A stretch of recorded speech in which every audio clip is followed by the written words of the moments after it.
Good afternoon and welcome to the South Lakes on this rather autumnal day with the new Nissan Juke. Practical, versatile and one of the top selling Nissans ever. And yes, they've reintroduced the yellow. I'm Ben Quirt, welcome to Planet Auto.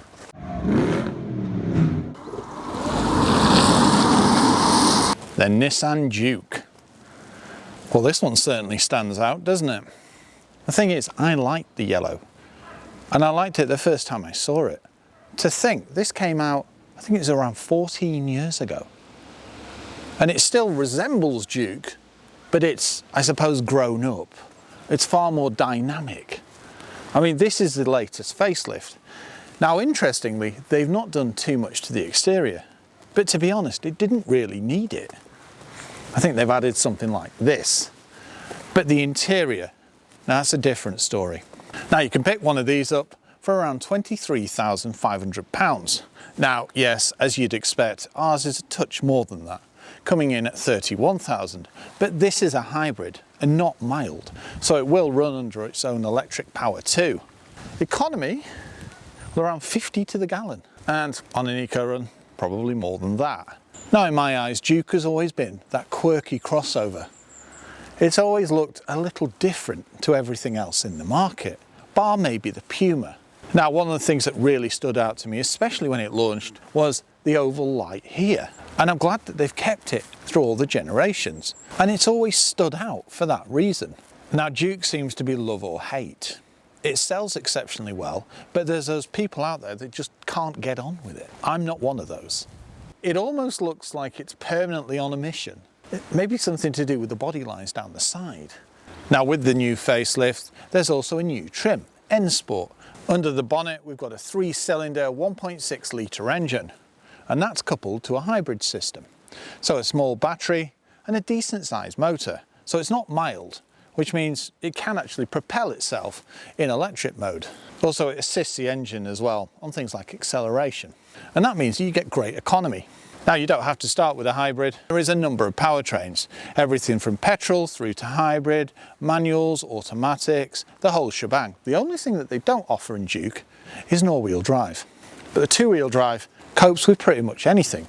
Before, I was swinging around and I quite easily get up the banking behind there, whereas some vehicles will end up on 3 wheels and wheel spin for fun. This won't. Now, the crossover has been a major part of the UK for years. I suppose it's that crossover between a car and a full-size SUV. So perfect for, say, young families or the more sporting type, like me. The thing is, I could chuck my bike in the back. It'd allow me to get off the beaten track because it's got a decent ride height and it's quite a peppy engine too. And it's fun on a back road. Now, in a word, the styling has been enhanced. The thing is, it looked smart to start with. When they released this in 2019, it's certainly built on the previous one because that was very much a love or hate. Now, its looks, especially with things like the slimmed down dynamic style lights, they're pretty much spot on. It didn't even really need any tweaks, to be honest. I mean, it would be nice to see that new styling that we see on Qashqai, but there has to be an element of different design, doesn't there? Don't you think this looks the part with the floating roof? I love a two-tone car, especially when it matches it so well throughout the rest of the vehicle. Safety, tech, jam-packed. 360 camera, so you've got your front camera there, AEB, lane departure warning, lane keep assist, adaptive cruise, and of course things like parking sensors.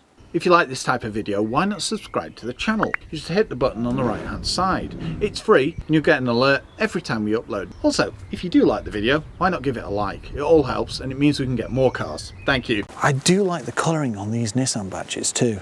It blends curvature, refinement with overall chunkiness, and I like that. The Juke handles exceptionally well, even at this ride height, but I'm not surprised when you look at the short overhangs. A wheel at each corner, perfection. Black plastic clad arches, oh look, the daytime running lights have just jumped into life. Slick new sporty wheels, and yes, that is a plastic insert, but it's a hybrid. It needs to be efficient where it can be. Overall, its shape though, it's designed for that, especially with that slope of the roof. Not the lowest profile tyre, but at the other end of the scale, not the highest. So it looks good, but it doesn't increase sound too much in the cabin either.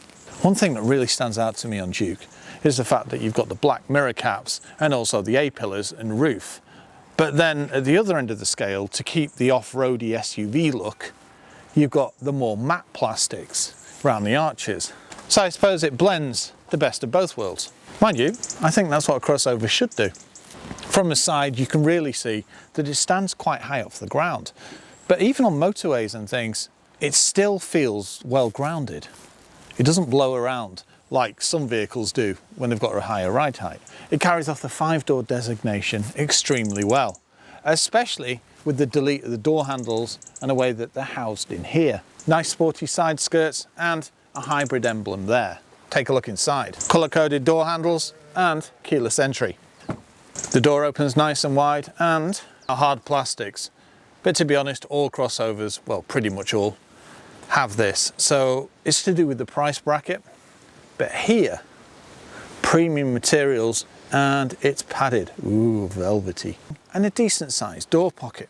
Look at the size of that speaker. Mind you, it's a Bose system. Climbing in. I don't really need to duck my head. I expected more. And once in, it's deceptively spacious. More so than some of the other crossovers. Retro circular vents. Love it. And with the chrome trim. And once again, this velvety finish. Very nice. Nice chunky stalks. And on the right hand side, we've got heated steering wheel. We can change the lighting on our cluster. And I think that's assisted steering. Very nice. A lot of blanking plates, so it makes you wonder what else you can get. Down here, I can adjust my light height too. I wonder if that means this will tow. You can always tell when you've got a premium sound system. It's not just the big speaker in the door and the natty surround. It's the fact that you can see things like tweeters in the A-pillar. And that's not even the half of it. Both speakers integrated into the seat. Awesome. Solid. Mind you, Nissan has never failed to make great build quality. Things like the center console, you can't move them for love nor money. Now you will find hard plastics, but there are a lot fewer than you'd think. For example, all this is wrapped in like a suede. Wireless charger, USBs, 12 volt, cup holders, and yes, we've also got e-pedal for one pedal driving. 9 times out of 10, you don't even need to brake. It does drop into electric mode. You can override it and run it in pure electric yourself. So that's always a great option. Driving modes down here. And the design of the whole interior is just that bit different. I mean, they've done some upgrades and you can tell that clear as crystal. Things like the cluster area, the infotainment system, and some of the shaping. But you've still got things like the traditional circular style round the box. Great to see lots of rotaries and proper buttons.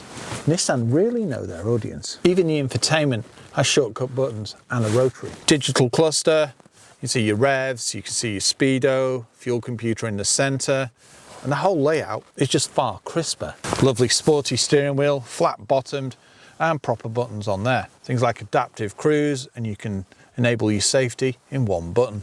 Seats, buckety, and they've changed some of the finishes, so dependent on the trim, now it's a facelift, you get everything from PVC finishes through to premium Juke embossed on the seat. Both are manual, and these do hug you, but not to the point that it pinches. It's a great balance. I've got a footrest on the left hand side, and don't forget a centre armrest, and it's a great driving position. The mood lighting really brightens up the interior. It's just a shame it's not a little more hidden. That's scraping the bottom of the barrel. And it's great to see an air conditioning system with proper chunky rotaries, and you've got a digital screen. This is also where you'll find your heated seats. To the infotainment, very straightforward, nice and clear. Now yes, you do have touch sensitive buttons, but they're pretty good. Next time you reach for the Y. Oh, I can get rid of that pretty quickly because I've got a proper rotary. It's not the fastest and most responsive infotainment system we've used, but it does the job fine. DAB radio, Apple CarPlay, Android Auto, and you can set some of the car's settings. And Nissan Connect. Apps, Alexa. I'm glad that they've kept buttons like this in though. It just makes things a little easier. So you can change your radio station, access your camera very easily. For a crossover, it's quite spacious. And just look at my headroom. What's that? About 2 inches? Wow. Reach and rake adjustment in the steering wheel. That's pretty big. Auto dimming mirror, a number of lights up here. Start stop down here. And I think that's your lot. Let's take a look in the back. I almost forgot. Adjustable seat belts, but no grab handle. Well, not above the driver's door, but there is one above all the other doors. From the side, it's got a real presence, especially with that floating roof and the black. I'm going to lovingly call this Bumblebee. Thing is, it certainly polarizes opinion. Oh, it's just struck me. I should have worn my yellow Adidas. Discs all around with the front being vented. One thing that's always, I suppose, made me think about Juke is the way that you've not got a back window. Usually you'd have something like just enough to let a little bit of light in. But because it hasn't, it has a design that really stands out. One thing to add, I mentioned this is hybrid, but you don't have to charge it. Now you have got a sloping roofline. It'll be interesting to see how that affects headroom. I do like the way that they've enveloped the door handle into this corner section, but it's amazing how many people will miss it. And it wouldn't surprise me in latter models if it does reappear back on the door. Let's take a look in the rear. The door opens relatively wide. The back door cards aren't finished badly at all. You've still got the hard plastics, but you've got them on the front, so you expect that. Premium, nice, squishy. Decent door pocket, another big Bose speaker. Climbing in. I do need to bend my head. And yes, they're not the roomiest in the rear, but it's doable, quite doable at that. I can get my feet under the seats, and I've got a decent amount of space on the floor area too. Not what I expected, but I think it was the same when I was in the previous gen. You expect your head to brush because you can see the angle, but it doesn't. And it's 6'3", that's quite something. Comfortable seats, and yes, no pull down armrest. That's not really a crossover thing. Well, a black roof liner looks very sporty, but because there's no panoramic or sunroof, then it is a bit dark. And if you've noticed, these windows slim, especially towards the rear, but that keeps that dynamic look on the outside. But one thing I can say, it's sat like this, I've got a proper view out the window. Grab handle above every door bar the driver's. Back pockets, USBs, and a little cubby hole. The seats are comfortable and they're finished the same way as the front. They're not the most buckety, but they are quite supportive and element of bounce to it.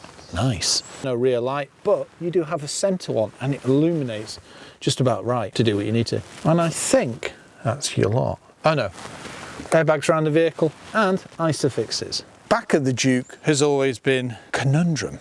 It breaks the mould. No other crossover looks like this. I mean, you have the lights that pop out on others, but then you've got a big chunk of body as well. And then this flat section. It could almost be the front of the car in say 20 years. It's such a unique look. Nice commanding font and hybrid, glossy black sporty spoiler. And once again, the yellow. It's one of my favourite colours. Wraparound LED lights and nice and clear to see from the rear. Stylish rear diffuser styly, and I do like the colour. And we finish off with parking sensors, reversing camera and cross traffic alert. Let's take a look in the boot. When you're loading, the number plate lights double as a safety feature as well, so vehicles can see you when they're coming up the road. A parcel shelf. It's amazing how many vehicles I've had recently that didn't even have a rear parcel shelf. They just have something suspended here. We've got a bit of a bootlet, but it's nothing to write home about. And this floor, pretty solid. But if we lift up, extra storage. And if we lift up again, no spare wheel, but we do have an inflation kit. Decent sized boot. It's not the biggest boot, it's crossover size. So you'll quite easily get your shopping in there, say, I don't know, month and a half.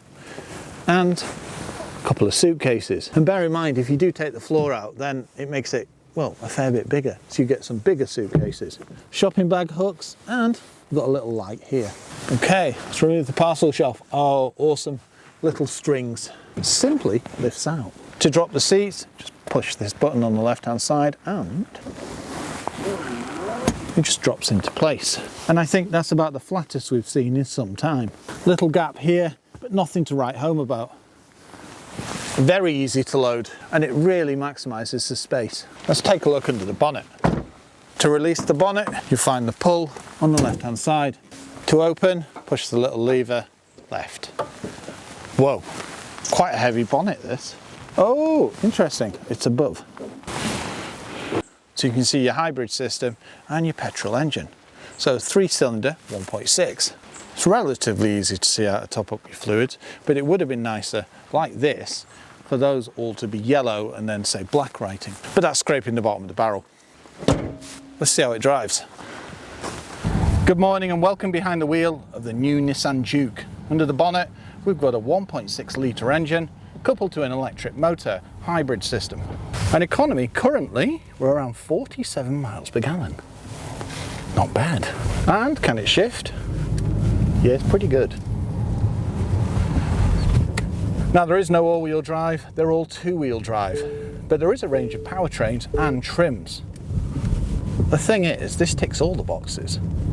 And also it's in yellow. What's not to love? Dynamics. Well, it's a crossover, so it handles exceptionally well. And also, as you've noticed then, it doesn't nag too much either. It says, right, you're over the limit by 1 or 2 miles an hour, etc. And then it'll go ping, ping, ping. And then it stops. Speaking of that kind of thing, it's got mega overwatch. So we've got things like adaptive cruise, we've AEB, road sign recognition, lane keep assist, and mitigation systems, sensors, cameras, all over this. So considering it's a crossover, it's very well equipped. Yeah, you can't get things like a heads-up display, but everything else is pretty much covered. It's agile, it's dynamic, and it's pretty quick. The thing is, you don't have to go for this. You can also get a pure petrol. And just bear in mind, this isn't a mild hybrid system. So even with this auto, 1 second, it kicks down rather impressively. Oh, good brakes too. That's it, you want something that stops as well as it goes, don't you? Yeah, oh yeah, you do. Look at that. Just there. Suspension, great. Oh look, there's Puma. We might be doing a comparison on one of those. No, it's got the best of both worlds. Great suspension to the point that it's comfortable enough, but you can still chuck it round a bend. You do like a chuckable car, don't you? I was going to say, it's half the battle, isn't it? And it just digs its heels in and goes. It puts the power down efficiently, but it does it rather quickly as well. You would expect this to scream because of the hybrid powertrain, and it doesn't. Felt a little bit of the lane keep assist then as well. The thing is, like I mentioned, nothing's overkill, and no doubt you can go into the settings and play around with that kind of thing anyway. Great visibility throughout, even though it's got these slimline windows that toe down towards the rear. But you can see everything you need to. You've also got things like blind spot detection.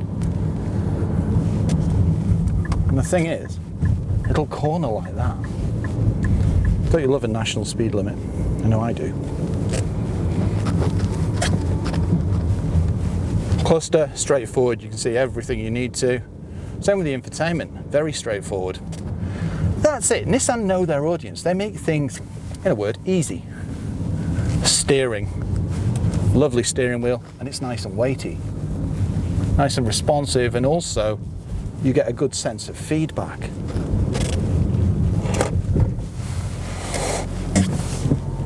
Smooth transition as well. Whoa, nice bit of wheel spin there. That's what I mean, it can be a bit of a torquey beast.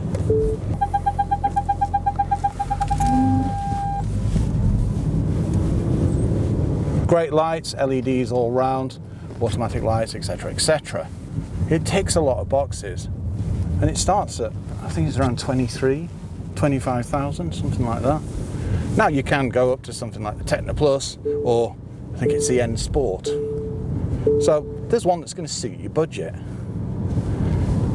But it's perfect for, say, a young family, or those with an outgoing lifestyle. Best bet, go and drive one, see what you think. Thanks for watching.